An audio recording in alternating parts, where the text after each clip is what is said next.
আসসালামু আলাইকুম রহমতুল্লাহ বারকাতুহ। আমরা প্রতিনিয়ত আহ, অন্য একজনকে জাজ করার চেষ্টা করি এবং আমরা যারা বাংলাদেশি, একটা অত্যন্ত দুঃখজনক হলেও সত্য যে আমরা একটা মানুষকে জাজ করার আগে আহ, তার নেগেটিভ জিনিসগুলি নিয়েই আমরা দেখা শুরু করি এবং নেগেটিভ জিনিসগুলি নিয়েই দেখতে গিয়ে, আলোচনা করতে গিয়ে, অনুসন্ধান করতে গিয়ে আমরা তার পজিটিভ জিনিসগুলিকে একদম হারিয়ে ফেলি। তো যাই হোক, আমি একটা জিনিস খেয়াল করলাম, আজকে আমার শেষ দিন এই নির্বাচন নিয়ে কথা বলার। নির্বাচনে আপনারা ইনশাল্লাহ ভোট দিবেন, আপনারা সুস্থ মতো ভোট দেন, সবাই ভালো থাকেন। এবং আমি ব্যক্তিগতভাবে এই ভোটে যেই রায় হবে সেই রায়কে আমি সেলুট দেব এবং আলহামদুলিল্লাহ বলবো, আল্লাহর কাছে বলবো যে আল্লাহ, আপনার ফয়সালা উত্তম ফয়সালা। তো আমি এমনি কতগুলি ব্যক্তিত্ব যারা নির্বাচনে অংশগ্রহণ করেছেন তাদের নিয়ে আমি একটা পোস্ট দিলাম যে তারা ভালো লোক, এটা সেটা, মানে আছে না, আমি আম, সাধারণভাবে পোস্ট দিলাম আর কি। এবং তারা আহ, বিভিন্ন ক্যান্ডিডেট, এর মধ্যে প্রায় সবগুলি পোস্টই আমার কাছে ইনবক্সে মেসেঞ্জার মেসেজ এসছে, এদের সম্বন্ধে খারাপ কথা বলা বা বুঝিয়ে দেওয়া, আর অথবা পোস্টের মধ্যেও নেগেটিভ কমেন্ট এসছে আর কি। হ্যাঁ, তো যাই হোক, এটা কমেন্ট সবাই দিতে পারে, যার যার ইচ্ছা। আমি কিন্তু এখানে কোনো মানুষের মানসিকতা শুদ্ধিকরণের কোনো ক্লাস করি নাই। আমার মতামত আমি দিতেই পারি, তাই না?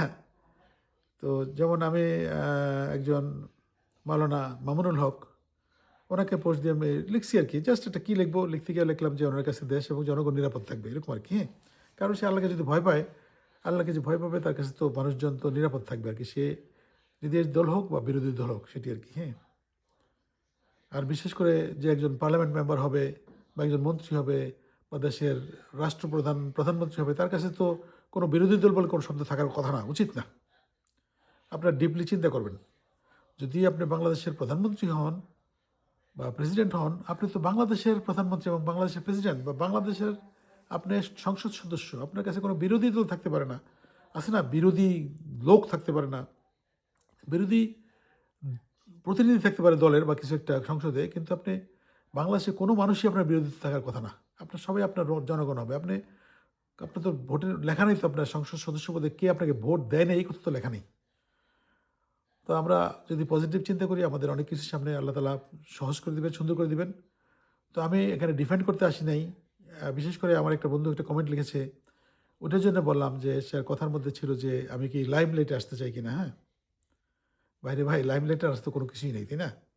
এখানে এমন কি আছে, ফেসবুকে একটা পোস্ট দিলাম, এটাতে লাইমলাইট আমাকে এসে, এখন তো আর আমার তো বয়স নেই এরকম যে আমি এখন গিয়া নতুন করে কোনো চাকরিতে ঢুকতে পারবো বাংলাদেশে বা কোনো কিছু করতে পারবো বা কোনো রাজনীতি জয়েন করে আমি বিরাট কিছু হয়ে যাবো। নো, ওরকম করলে অনেক আগেই করতাম। এবং এটার সম্ভাবনা যে অনেকটাই ছিল আমার জীবন, এটা আমার এই বন্ধু জানে ভালো মতো। কিন্তু এগুলির কোনো চিন্তা ভাবনা নাই। আমার চিন্তা আছে, যেমন অনেকটাই আমি শঙ্কিত, এই কথাগুলি আমার ঘরে পছন্দ করে না, ঘরের মানুষজনও পছন্দ করে না আমি আলোচনা করলে। সেটা হলো যে আমাদের সময় শেষ, অনেক শেষ একদম। হ্যাঁ, আমি ভয় পাই যে আমি আমার অতীব করণীয় কাজগুলি না করি কি দুনিয়া থেকে চলে যাই কিনা। এখানে মনে করেন, বাংলাদেশে যদি ক্ষমতায় ভালো লোকজন আসে, তাদের ব্যাপারে আমি বলেছি, ভালো লোকজন বলেছি, আমি কোনো পার্টিকে ভোট দেওয়ার কথা বলে নেই, কিন্তু ভালো লোকজন, তো ভালো মন্দ এগুলো মিশিয়ে আপনি দুটা মন্দ থাকলে দুইটা, যেটা কম মন্দ সেটা ভোট দেবেন আপনার ইচ্ছা। আর আমি হা ভোটের পক্ষে কথা বলেছি, এটা নিয়ে অনেকেই কথা বলেছেন এবং প্রত্যেকেরই হিস্ট্রি ঘাটতি গিয়ে দেখলাম, এটা সংক্ষিপ্তভাবে বলতে গেলে দেখা যায় তাদের গিয়ে দেখবেন যে হয়তো যারা না ভোট চায় তারা হয়তো একেবারেই মনে করেন যে আওয়ামী লীগের ডাইহার্ড পার্সন, ব্লাইন্ড, অন্ধ, কোনো বিবেক বিবেচনা বর্জিত তারা লোক, অথবা এমন সুবিধাবাদী, হয়তো দেখা গেল সে না ভোট, মানে আওয়ামী লীগের এত দালালি করতেছে কারণ দেখা গেল সে তার জীবনে অনেকটা জীবনে সে সুবিধা নিয়ে গেছে। হ্যাঁ, ইভেন আমার এক বন্ধু, সে সবসময় আমার সাথে ডাইরেক্ট কোনো কনফ্লিক্ট আসে না, আচ্ছা দেখি সবসময় খালি না ভোটের পক্ষে এবং নেগেটিভ কথা বলে, যেটাই বলি প্রফেসর ইউনূসের বিরুদ্ধে কথা বলে, এনসিপির বিরুদ্ধে কথা বলে, জামাতের বিরুদ্ধে কথা বলে, বিএনপি বললে বিএনপির বিরুদ্ধে কথা বলে। আমি বিএনপির পক্ষে মাঝে মাঝে কথা বলবো না কেন, অনেক ভালো লোক সেখানে আসছে, অনেক বড় দল। তো পরে আমি চিন্তা করে দেখলাম আসলে তো সেও তো অনেক সুবিধা নিচ্ছে আওয়ামী লীগের আমলে। তার ওয়াইফও ভাইস চ্যান্সেলর হয়েছিল যোগ্যতা না থাকা সত্ত্বেও। এই কথাগুলি তো পাবলিকলি বললে তাকে ইনসাল্ট করা হবে। তো এরকম আসছে অনেকেই, বা ইভেন আমার অনেক শ্রদ্ধেয় মানুষ, বুঝতাম না আগে, এখন বুড়ো হয়ে বুঝতেছি, অনেক বুড়ো হয়ে বুঝতেছি, এবং এই ২-৪ বছর যাবৎ বুঝতেছি, আগে বুঝতাম না। আমার বন্ধুর হাসব্যান্ড বা যাই হোক, সেনাবাহিনীর প্রাক্তন প্রাক্তন মেজর, প্রত্যেক জায়গায় এসা আমার মানে যে কোনো কিছুতেই, তা আমি অনেক চিন্তা করলাম যে ঘটনা কি? উনি তো আমাকে এত আদর করেন, এত ভালোবাসেন। আমার এখানে এসে তো উনি এটলিস্ট চুপ করে থাকবেন কোনো কিছু হইলে। আমি যেমন চুপ করে থাকি, আমার যে অনেক স্নেহ ভাষণ, অনেক শ্রদ্ধার লোক হইলে আমি চুপ করে থাকি, কিছু বলি না কিন্তু। একটা কার্টিসি মেইনটেইন করি যে তাকে আঘাত করে কোনো কথা বলবো কেন? একটা ভদ্রতা কেন, চক্ষু লজ্জা। তো পরে আমি দেখলাম যে একটু যখন অনুসন্ধান করে বুঝলাম, আমি জিজ্ঞেস করলাম ২-১ জনকে, তারা বলল যে সে তো আসলে ছিল মুজিব বাহিনীতে, মুক্তিযোদ্ধা। ভুয়া না সত্য জানি না। তারপরে সেখানে ঢুকছে সে রক্ষী বাহিনীতে। রক্ষী বাহিনীতে আর্মিতে আসছে। আর্মিতে আইসা বাকশাল হওয়ার পরে আওয়ামী লীগ তো আর হলো না। তারপরে সে আর কখনো প্রমোশন পায়নি, মেজরের উপর উঠতে পারেনি সে। বাকশাল থাকলে হয়তো সে মেজরের জায়গায় একটা সাথে জেনারেল যোগ হইতো আর কি, হ্যাঁ? তো এই আক্ষেপ। ভাই এটা এভাবে চিন্তা করা উচিত যে বাকশাল থাকলেই যে আমরা মেজর জেনারেল হইতেন এরকম কথা নাই। আল্লাহ আপনার রিজিকে ওইটুকু রাখছেন, ওইটুকু হইছেন। তারপরে তো ভালো আছেন। সরকারি বিরাট প্লট পাইছেন, বাড়ি বানাইছেন, আরাম করে বাচ্চা-কাচ্চাও আছে ভালো জায়গায়। এত ডিটেইলসে গেলাম না, বাট কী দরকার? এরকম আইসা ব্যক্তিগত কোনো একটা পোস্ট নিয়ে পোস্টের মধ্যেই থাকবেন। ব্যক্তিগত আমি খারাপ এটা বলতে চাই না কিন্তু, হ্যাঁ? কারণ আমি তো কোনো দল করি না। আমাকে অনেকেই অনেক সময় জামাত শিবির বলছে। ইভেন আমার বন্ধু-বান্ধব, আমার এই বন্ধুকে বলতেছি আমি, আমাদের একটা রিউনিয়ন হয়েছিল অনলাইন কোভিডের সময়। কারণ তখন তো এই কি বলে ভার্চুয়ালি করতে হয়েছে আমাদেরকে, রিউনিয়ন আমরা করলাম অনলাইনে জুমের মাধ্যমে। তো সেখানে আমি যখন আমার টেকনোলজি তখন আরেকটু পিছনে ছিল। তো যাই হোক, আমি লাইভ ব্রডকাস্ট করতেছিলাম বা রেকর্ডিং করতেছিলাম। তো আমার ব্যাকগ্রাউন্ডে আমার কিচেনটা ছিল, ওখানে আলো সুন্দর ছিল, এবং ওই জায়গাটায় ক্যামেরাটা রাখলে আলোর ডিস্ট্রিবিউশন ভালো ছিল দিনের বেলা। তো কিচেন ছিল, আমার ওয়াইফ অবজেকশন দিল, তোমার কিচেনটা দেখা যাচ্ছে তোমার পিছনে। তখন কী করবো, তাৎক্ষণিকভাবে কোনো কিছু ছিল না। তো আমি একটা ল অফিসে কাজ করি। তো এই ল অফিসের ২টা ব্যানার, স্ট্যান্ডিং ব্যানার, আমরা কোনো প্রোগ্রামে গেলে তো সেখানে ল অফিসের ব্যানার লেখা আছে স্পষ্ট, ল অফিস অফ এহসান।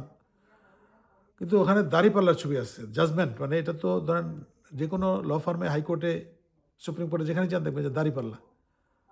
তো সেখানে আমার কিছু বন্ধুবান্ধব বলো তুমি জামাত শিবির, তখন আওয়ামী লীগের সময় আর কি, হ্যাঁ, কোভিডের সময়। এইটা নিয়ে কি কত কিছু করলো, একদম আমাকে বলে আমাকে অ্যালামনাই থেকে বের করে দেবে, নানান কাহিনী।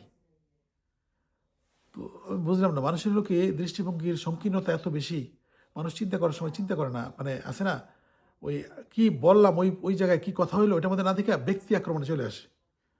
এবং অনেক সময় আমাকেও শয়তান উদ্বুদ্ধ করে এরকম করার জন্য। আমি আলহামদুলিল্লাহ রাব্বিল আলামিন এটা থেকে নিজেকে মুক্ত রাখার চেষ্টা করি, এবং সবসময় আমি চিন্তা করি যে আমি এখন কি করতেছি, এই কাজটা করার পরে আমি এই লোকের আঘাত করলাম, তার কাছ থেকে ক্ষমা চাওয়ার সময়টুকু আমার থাকবে কি পরে? তো এই চিন্তাটা আমাদের সবার করা উচিত, স্পেশালি আমাদের এইজ এবং আমাদের চেয়ে বড় যারা, তাদের করা উচিত। আর নিজে আপনি বাসায় গিয়া কি বলে, বাসায় গিয়ে খাইবেন মোরগ পোলাও, আর রাস্তায় গিয়ে বুকানাঙ্গা ওদের সাথে বসা অনশনের অভিনয় করবেন, এগুলি মুনাফিকি, খুবই বাজে জিনিস। হ্যাঁ, আজকে সকালবেলা দেখলাম, উঠে ঘুম থেকে আমার এক দাদা, উনি আমাদের অনেক শ্রদ্ধেয় মানুষ, অনেক ভালো মানুষ। তো উনি একটা পোস্ট দিয়েছেন যে হা মানে কি জানি, 1971, না মানে ডক্টর ইউনূস আর আমেরিকার ফ্ল্যাগের ছবি দিল উনি। তো আমার সাথে সাথে মনে হলো যে আরে এই লোকটা আমাদের তো শ্রদ্ধাভাজন মানুষ, ওনার ছেলেকে উনি আমেরিকা এস্টাবলিশ করলেন, আর উনি আমেরিকার বিরুদ্ধে কথা বলতেছেন। এটা আমি জানি না এটা কি, আপনারা বুঝতে পারবেন না। এটা বাংলায় কী বলে, এটাকে কী ক্যারেক্টার, ইংরেজিতে বলে হিপোক্রেট। তো এই ধরনের ক্যারেক্টারিস্টিক হওয়া উচিত না। এবং অনেক সময় রিয়েলাইজ করতে দেখি ওনারা বাংলাদেশের জন্য এত কিছু করেন। এবং আমার ক্লাসমেট, ওনারই এক বোন আমেরিকায় থাকে দীর্ঘদিন, জাপান থেকে পড়াশোনা করে আসছে তারা, আমার এত রেসপেক্টেড ফ্রেন্ড, কিন্তু কোনোদিন একটা বাংলাদেশি প্রোগ্রামে পাইনি। কিন্তু আমাদের যে ইউনিয়ন ইউনিভার্সিটি অ্যালামনাই, আমার ক্লাসমেট, এই প্রোগ্রামে একবার আমি শতবার রিকোয়েস্ট আনতে পারিনি, কিন্তু প্রত্যেকটা ইন্ডিয়ান প্রোগ্রাম, বঙ্গ সম্মেলন, অমুক তমুক, এগুলি গিয়ে হাজির হয় কিন্তু অনেক টাকা খরচ করে। ইভেন আমার শহরেও এইসব ঘুরে গেছে, আমার ফোন ধরা নেই। এদের দেশপ্রেম নিয়ে আসলে প্রশ্ন তোলা উচিত অনেকেরই। আগে ওই লোকে নিজেদের ঘর ঠিক করতে হবে, নিজের মানসিকতা ঠিক করতে হবে, তারপর মানুষকে এসে সাজেশান দেওয়া দরকার। আমি কাউকে ব্যক্তিগত কোনো সাজেশান দিইনি, আমি আহ্বান করছি, ভাই আপনি ইচ্ছা করলে আহ্বান দিবেন, ইচ্ছা করলে না ভোট দিবেন, এটা আপনার ইচ্ছা। বাট আমি বলতেছি হ্যাঁ ভোট দিলে এই জিনিস আছে পজিটিভ, উইল গো ফরওয়ার্ড। আরেকজনে বলে অতীত একটা, আমারই এক এলাকার ছেলে এখানে আমেরিকায় থাকে, বলে অতীত যারা ভুলে যায় তারা, আরে অতীত তুমি অতীত তুমি বাংলা শিখে থাকো, ব্রিটিশ শিখে থাকো, তুমি আমেরিকা আসছো কেন? অতীত অতীত ভুলা গিয়া মানে কথাবার্তা আসলে বললেই হয় যে ভাই তুমি আওয়ামী লীগ করো, তুমি সিনসিয়ারলি আওয়ামী লীগ করো, আমি সেলুট দিই, আমার তো কোনো অসুবিধা নেই, আওয়ামী লীগ করতেই পারো, এটা তোমার নাগরিক অধিকার, তোমার এটা গণতন্ত্র। আমি যদি তুমি আওয়ামী লীগ করো দেখা তোমাকে ঘৃণা করি, তাহলে তো আমি একটা মানুষ রইলাম না, মানুষ। কিন্তু তুমি যদি খারাপ কাজটা করো, ওই কাজটাকে আমি অবশ্যই ঘৃণা করব, কারণ অনৈতিক কোনো কাজ এটা কেউ অ্যাপ্রিসিয়েট করবে না। তো বাংলাদেশের নির্বাচন এই যে সকালবেলা হবে, এটাতে রেজাল্ট যেটা হবে দেখা যাক না, মানুষ কী বলে, মানুষের কথা রায় কী, কোনো অসুবিধা নেই আমার তো কোনো তারেক জিয়া যদি আমার প্রধানমন্ত্রী হয় আমার কোনো অসুবিধা আছে? আলহামদুলিল্লাহ নাই। আই হ্যাভ মেনি ফ্রেন্ডস, তারা যদি আসে সংসদে, তারা যদি মন্ত্রী হয়, I will be happy for them, কোনো অসুবিধা নেই। কিন্তু তারা যদি এসে খারাপ কাজগুলি করে, I will be very sad, আমার খুব খারাপ লাগবে, আমি কষ্ট পাবো। জামাত ইসলাম আসলেও আমার কোনো অসুবিধা নেই, ডক্টর শফিকুর রহমান ভালো লোক, সে যদি এসে প্রধানমন্ত্রী হয়, সে যদি দেশকে আগায় নেওয়া যায়, যেই কথাগুলি সে বলছে তার যদি 10% সে বাস্তবায়ন করে, ইনশাল্লাহ ভালো হবে। জানি না, তাদেরও একটা চান্স পাওয়া উচিত, এটা জনগণের ইচ্ছা। আমার একটা ভোটে তো আর কাজ হবে না, আমি আমার একটা ভোট দিছি, অবশ্যই আমি যাকে দেওয়ার তাকে দিছি। এখন আমার ভোটে যে সে ক্ষমতা যাবে তা না, মানুষের জনগণের ভোট পেয়ে আসতে হবে তাকে সবার। এবং জনগণের যে ভোট পাবে সে যদি মনে করেন স্বতন্ত্র হয়, তাকে আমি মেনে নিব, কারণ সে জনপ্রতিনিধি, আমাদের ভোটে সে পাশ করছে। আমি একটা ভোট না দিছি তাতে কী হয়েছে? আমি তাকে ঘৃণা করে আমি নিজে নিজে কষ্ট পাবো, নিজের প্রেশার বাড়াবো, নিজের ডায়াবেটিক বাড়াবো? কোনো প্রয়োজন নেই তো। এই জনগণ যেটা দিচ্ছে আলহামদুলিল্লাহ আলামিন। এটা ঠিক এভাবে অন্যভাবে বলা যায় যে আমরা দুজন একই ক্লাসে পড়লাম, একসাথে পড়াশোনা করলাম, আমার রেজাল্ট একটু ভালো ছিল, তার রেজাল্ট আমার সাথে অনেক খারাপ, কিন্তু দেখা গেল সে ব্যবসাপাতি করে বা চাকরিতে অনেক ভালো করছে আমার সাথে। আমার বন্ধু বান্ধব অনেকেই আছে আমার সাথে অনেক ভালো করছে, যারা লেখাপড়ায় আমার সাথে অনেক খারাপ ছিল, ইভেন ফ্যামিলি ওয়াইজ তারা অনেক ডিসঅ্যাডভান্টেজ থেকে আসছে, কিন্তু উপরে চলে গেছে অনেক আলহামদুলিল্লাহ। এখন আমি যদি তাকে ঈর্ষা করি, তাহলে কি হলো? আমি আল্লাহর আইনের সাথে বিরোধিতা করতেছি, আর রিজিক দাতা তো আল্লাহ। তো ওইরকম আমার সাথে অনেক ক্যালিবার ছিল, ইভেন মনে করেন এটা বলতে অনেক কষ্ট লাগে যে আমার ক্লাসের আমার ফার্স্ট বয়ে ছিল, মানে ফার্স্ট বয় ছিল এক সময়, পরে আমিও ফার্স্ট হয়েছি কয়েকবারই, যাই হোক হোয়াট এভার, তার অবস্থা আমার সাথে অনেক করুণ। তার লেখাপড়ার ভালো হয়নি আমার সাথে, তার সংসার জীবনও ভালো হয়নি, এবং সে মানবতার জীবনযাপন করছে। তো এটা রিজিক আল্লাহর হাতে। এবং সে, বললাম না, আমার জীবনে প্রথম গাড়ি আর তার বাবার গাড়িতে ওঠা, তার এত বড় লোক ছিল। তো এগুলি দেখতে হবে, বুঝতে হবে, বিশ্বাস করতে হবে, এবং আল্লাহর উপরে কোনো রকম মাতব্বরি কেউই করতে পারবে না। আল্লাহ যেটা বলবে সেটা হবে। বাংলাদেশ ইলেকশনের result will be decided by Allah সুবহানাহু ওয়া তাআলা, because Allah will melt people's heart to vote for somebody. মানুষের মনের মধ্যে আল্লাহ ভালোবাসা এনে দেবে কোনো একটা ক্যান্ডিডেটের জন্য, তাকে সে ভোট দেবে। আপনি কিছু করতে পারবো না, আমরা হয়তো বলতে পারবো ভাই এটা দেন, কিন্তু সে শুনবে কি শুনবেন না, আল্লাহ উইল ডিসাইড ইনশাআল্লাহ তাআলা। তো যাই হোক, আমার এই সমস্ত পোস্ট নিয়ে আপনার মাথা ব্যথার দরকার নেই। কেউ আমার শত্রু না এখানে, হ্যাঁ, কেউ শত্রু না। আপনি আওয়ামী লীগ করেন, জাসদ করেন, বিএনপি করেন, জামাত করেন, ছাত্রলীগ করেন, doesn't matter, as long as you are a good person for me, for the country, I will salute you. And whenever I will see that you are doing always like দেশের জন্য ক্ষতির কারণ হন, মানুষের জন্য ক্ষতির কারণ হন, আপনার নিজের ব্যক্তিগত চরিত্র খারাপ, আমি তখন আপনার কাছ থেকে দূরত্ব নেব অটোমেটিক। তো ভালো থাকবেন সবাই। এটি আমার আজকে এই নির্বাচন নিয়ে আর কথা শেষ, আমি আর বলবো না।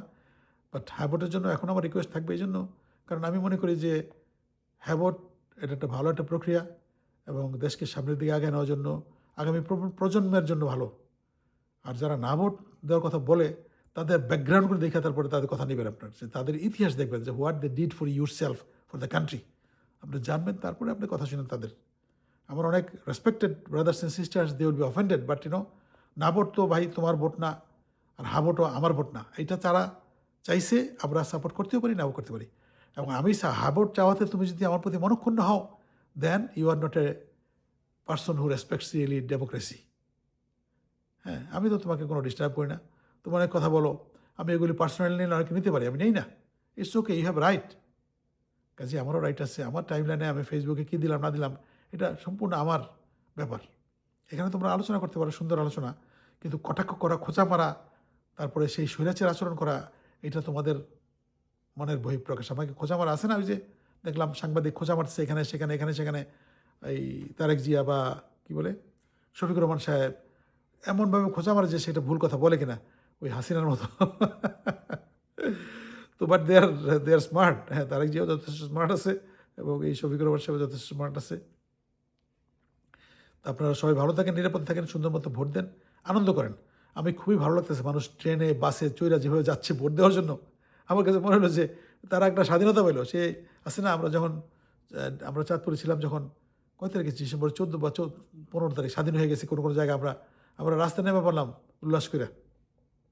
তো ওরকম আর কি। তো ইনশাআল্লাহ তাআলা দেশ আগায় যাবে দেশের গতিতে এবং আমরা যদি ভালো থাকি, ভালো থাকতে হলে আমাদের ভালো কাজ করতে হবে এবং প্রথম পরিষ্কার করতে হবে নিজের মনটাকে, নিজের ফ্যামিলিকে, হ্যাঁ? কারণ আমার কাছে কেন জানি মনে হয় যে বাংলাদেশে ঘুষ দুর্নীতির কোনো স্থান আর থাকবে না। থাকবে না, থাকবে না, থাকবে না। যারা বিশেষ করে ঘুষখোর অফিসার আছেন তাদের আমলনামা এখন কিছুটা দুনিয়াতে ধরা পড়বে। আর আখেরাতে তো আছেই। দুনিয়াতে কিন্তু টান দিবে এগুলো নিয়ে। যেই দলই ক্ষমতায় আসুক। কারণ এখন জনগণের চোখের পর্দা চলে গেছে। তারা এটার পেছনে লেগে থাকবে। বাংলাদেশে কয়জন ৯ কোটি না ১০ কোটি স্মার্টফোন আছে। কোথার থেকে আপনার রেকর্ড কোথায় চলে যাবে জাস্ট ওয়েট অ্যান্ড সি। তো সবাইকে অনেক অনেক শুভকামনা। আপনারা কষ্ট করে আমার কথাগুলি শুনলেন। ইনশাআল্লাহ তাআলা আবার কথা বলবো অন্য প্রসঙ্গে। আজকে এইটি আমার নির্বাচনের বিষয়ে শেষ কথা। এরপরে আর নির্বাচন নিয়ে কথা বলব না। মানে ভোট চাওয়ার তো টাইম শেষ, আর ভোট তো চাইব না। কাজেই আমরা অন্য কিছু নিয়ে কথা বলবো। আমি বিশেষ করে আমার আজকে একটু মনটা খারাপ। এটার বিষয়ে আমি কালকে একটু কথা বলবো, আগামীকালকে, আজকে না। ইনশাআল্লাহ তাআলা। আসসালামু আলাইকুম ওয়া রাহমাতুল্লাহ ওয়া বারাকাতুহু। সবাই ভালো থাকবেন।